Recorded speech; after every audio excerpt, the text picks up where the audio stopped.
On n'a absolument pas été traités comme des enfants, comme des adolescentes. On a été traités comme des ennemis publics numéro 1. Deux informations à retenir aujourd'hui. D'abord, les enseignants ont décidé de s'exprimer et ils soutiennent la décision du proviseur.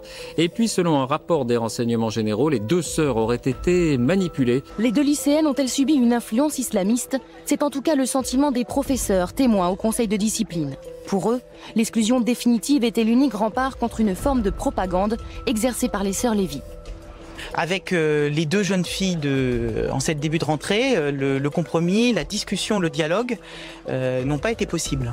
Ils n'ont pas été possibles à notre sens parce que derrière il y avait une opération, une volonté de faire rentrer le voile à Henri Vallon et peut-être même au-delà et dans d'autres établissements scolaires. Elles ont choisi par provocation et non pas par pas totalement par réflexion. Les filles qui portent le voile, souvent, sèchent des cours de gym, ne refusent les cours d'éducation, par exemple de sciences naturelles, contestent des pans entiers des cours d'histoire. On est pour le fait qu'une femme qui a commis un adultère et qui veut expier ce péché puisse librement se faire lapider. C'est-à-dire, vous pensez que quelqu'un dise « je veux être lapidé » et vous allez lui jeter des pierres, vous trouvez ça normal?